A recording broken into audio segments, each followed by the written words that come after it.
Welcome back inside the Now Morning Show. This morning we continue the conversation about work ethic and accountability. This morning I welcome back Mr. Richard Solomon, Managing Director and Principal Consultant at Development Consulting Center Ltd. Good morning to you, sir. Good morning to you. How are you this morning? I'm good, a little bit overwhelmed, lots of things happening, but can't complain about that. I mean, that's life, right? Things always happening. But this morning we have to talk about leadership because we want to build a better Trinidad and Tobago, and it starts with this conversation, I think. We have to build a better Trinidad. We have to. Yes. All right, cool. So, how do you define leadership? Let me start there. Right. So a leader is someone who influences a group of people to accomplish something. So that could include the football match later on today. The captain is a leader. Right. Your barbecue team, or the head of a Fortune 100 company. Okay. So the role of leadership in a situation is just to be able to influence people. Influence towards something, some accomplishment. That influence word always gets me a little That's bit triggered, because we've been using it to mean one thing now. Like you're saying that leaders are meant to influence people, but then we have a whole community that call themselves influencers. Yeah. Well, in some ways they are leaders. Do people follow them? People, I don't know. Well, if people follow you, you are a leader. Okay. You may not have been intentional, or you may not have been trained to do so, but people are following you. So you are, in fact, a leader. That's not the conversation we come to have. Thank Let you. me talk about the requirements for elected leaders. Are they different from the requirements for public sector leaders? Elected public versus public sector. Yeah. Well, let's look at what they're supposed to do. What are they meant to influence people to accomplish? I think the public sector is meant to manage this machinery that's called the public service that serves all of us. I mean, quarter of the labor force works for the public service, so that's a lot of people. Whereas elected leaders do have some related responsibilities, but it's more of a policy and legal sort of a nature. So yes, there should be very different competencies and requirements. Go ahead. Have you seen that? I think it's kind of accidental. We put people in charge of things that they've never done before, or they have no competencies to do. So, for example, if you run, I don't know, a school network and there are 10,000 students, well, have you done anything that approximates that? Have you had progressive experiences that enable you to be able to do that well? If the answer is no, then maybe you're not the right leader for that role. I mean, but isn't there something to be said for giving people a chance? Yeah, but we give you a chance with small things. Right. So think of the co-pilot who typically flies the plane to get you to the destination. There's a captain who is more experienced. They're not flying, but they're given oversight. And you don't start flying on an A380 Airbus. You start flying on a small single-engine plane, and then you sort of graduate. So you have to start small, and because in that process you build competence. Right, but by that same token, right, I mean, the way the public sector works from what I've been observing is that if you're just there long enough, so if you've been doing the work long enough, you get promoted to the position of a leadership role in some cases, whether or not that competency is there. But it can be argued that, you've been taking these small steps to get to this place. Presence doesn't indicate competence. The fact that you are present, I mean, the Kardashians show up for things. What are they really competent at? Showing up? Making money. Right. So people pay them because they're influencers. But that's very different to leading a group of people to accomplish something like a vision for a nation, for example, like efficiency within any of our ministries. Those are very different things. The fact that you have come to work fairly regularly doesn't necessarily mean that you have progressed. It's not enough to be present. What do we need? We need people who, first of all, show the base elements of leadership. Because leadership is about people. All right.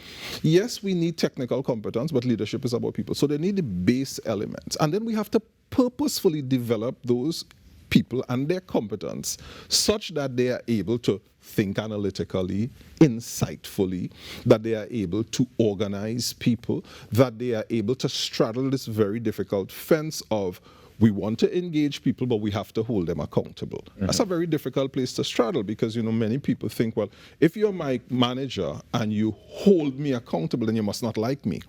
Actually, I like you, but I like the organization and I like what the organization stands for, and therefore I have to straddle that.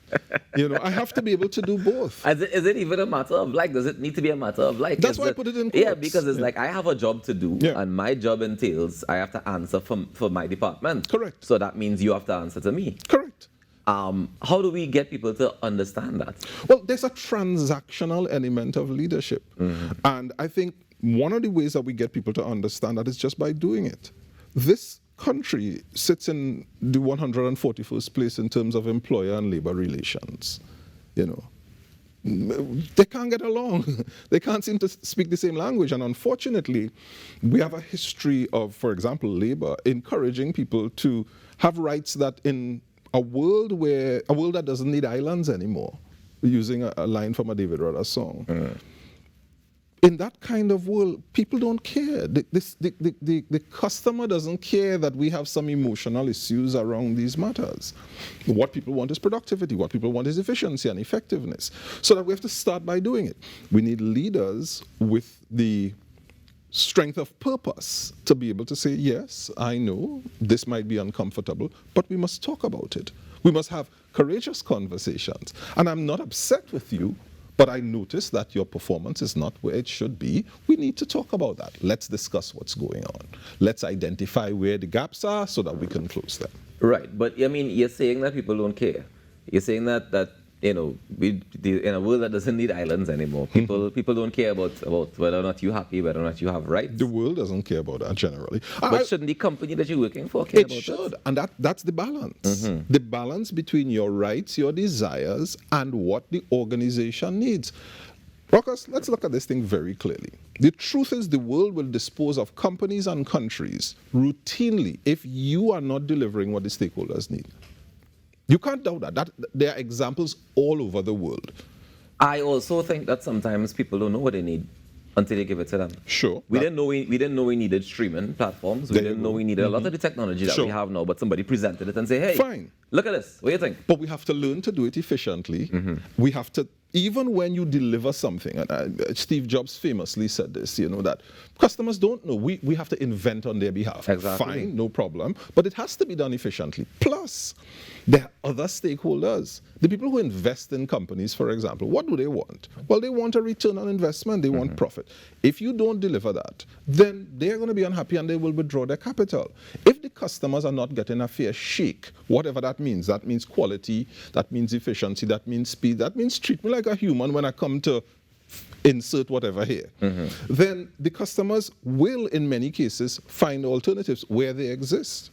Right. So how then do, as a business owner or a leader, if you're in that situation where you're saying, all right, I know my aim is to please the customer. Yes. I'm not dealing with the customer directly. Right. I have staff that deals Yes. with the customers directly, Yes. right? So then how do I motivate the staff to be able to say, especially if you're saying to be in a world that don't care, how do I motivate my staff to then say, well, care about what these customers want for more than not just your salary, because your salary is in some cases negligible, right? You might be getting the minimum wage, for example. How do I motivate somebody who's getting the minimum wage to care about my business being profitable? Right, so motivation is internal. That's the first thing. It's an internal force. There are things you can do on the outside to get it going, but it is internal. One, we have to start by hiring the right people. Don't hire people who just don't fit. And some organizations behave as if they're desperate. Once you have a pulse, you have a heartbeat, you're upright, we're going to hire you. You're going to end up in trouble. You can't train that attitude into people. You can't whip it into them either. Because what that ends up with is, okay, it's a threat. You'll lose your job or you'll get docked your pay if you don't. And some people just don't, even that they don't care about. So we have to start by hiring the right people, by setting the right example within the organization. And very early on, in the first early days, I like to say mix the Kool-Aid extra strong in the first early 30 days or so. Indoctrinate people in what this organization is about, what we will tolerate and what we won't tolerate. And leaders have to have the strength of purpose to say, look, if you're not a good fit within that early 60, 90-day period, you know, that period of time, let's call a spade a spade. Let's not say, we're going to give you a chance and make you permanent, because in a country like Trinidad and Tobago, you could be around for a long time doing a lot of damage in the belly of the organization. And we have many examples of Exactly. that. But I want to get to a more macro level, Sure. because, well, of course, elections coming up soon, right? And the nation will be choosing leaders. Yes. What are some of the characteristics that we should be paying attention to when it comes to choosing our leaders? Because you're talking about leaders choosing staff just now. But in terms of the citizens choosing leaders. We need leaders who are not only interested in pleasing people. In a nation like Trinidad and Tobago that has had money for a very, very long time, where there's a high level of entitlement, I'm not asking, I'm telling. We need leaders who are not only interested in pleasing people. That's one of the things we need.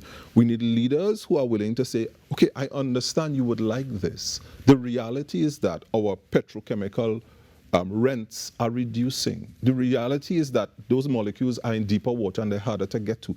And we're not going to be able to continue to inject US dollars to keep the float at about $7. We need leaders who are willing to, and no, that's not popular. We need leaders who are prepared to say things like, well, we really should not be importing avocados into Trinidad and Tobago. We import avocados? We import avocados and coconuts into Trinidad and Tobago. We should not be importing corn into Trinidad and Tobago. Lock up them people. We have lands out there. We need leaders who are prepared to be strategic. We are going to spend money on GATE, for example. I am all for it. But we need to direct people where we want them to go. Maybe we need people to go into growing avocados as opposed to importing avocados or milk or corn or any of those things.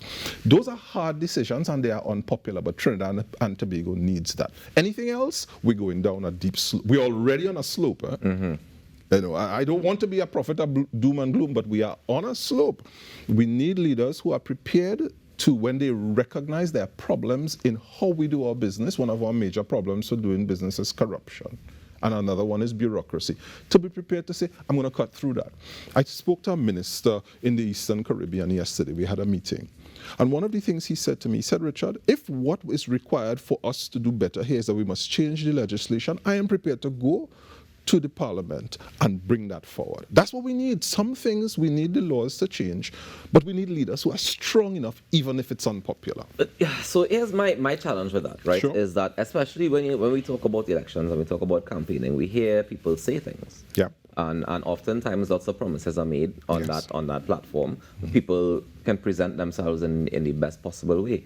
How do we navigate through deciphering what's true, what is not, what is real, what is not, deciphering who is strong-willed enough to be able to say, yes, I will stand up and fight? And I don't even mean like just the leaders of the political parties that present themselves. Right. I mean the people who we actually vote for. Right. The member of parliament going to represent your constituency. How do I wade through what you're telling me to know if you will actually deliver on the things that you're saying, or if you have the strength of character to stand up to the corruption and the bureaucracy? Psychology tells us that the best predictor of future behavior is past behavior. So the first question has to be, well, what have you done in the past? It is the best predictor. There's no good indication that if you've done A, B, and C in the past, tomorrow, because we voted, the next day you will now do X, Y, and Z.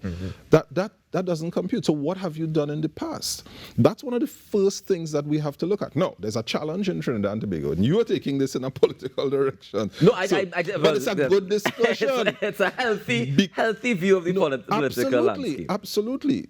The thing is that there are many people who probably could make a real difference, but they don't want to be in that space because the space is so corrupted.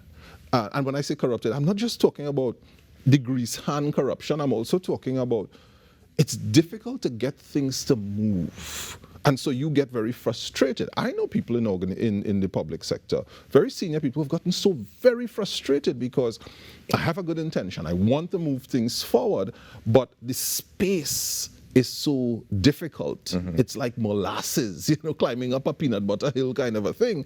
And so people say, well, what do I do? And therefore it goes on and we kick the can down the road. But somebody's going to have to put the money in the bank to cash that check. Huh?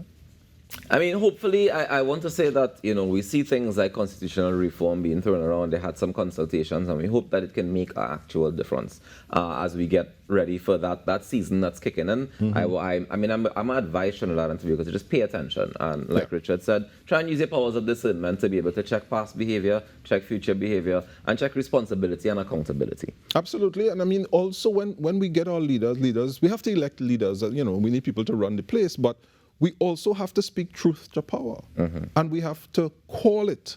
When they are doing a good job, we must say, hey, I like that idea or I like that execution. Yeah. But when it's poor, we must also, regardless of where you voted, this is not about bias remorse. You must be able to do that. All right. Well, Richard, thank you so much for joining us yet again. The conversation continues, ladies and gentlemen, because we talk about work ethic, we talk about accountability. This morning, we had a fantastic chat about leadership, and we continue to celebrate World Environment Day here in the Now Morning Show. So check this out as we take this break and come back with more.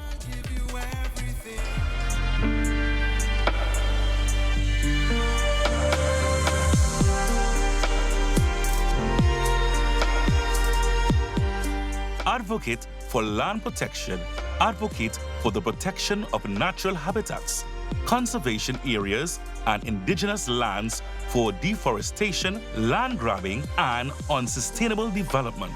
Supporting land rights for indigenous communities and local stakeholders is crucial for preserving ecosystems and maintaining the resilience of landscapes.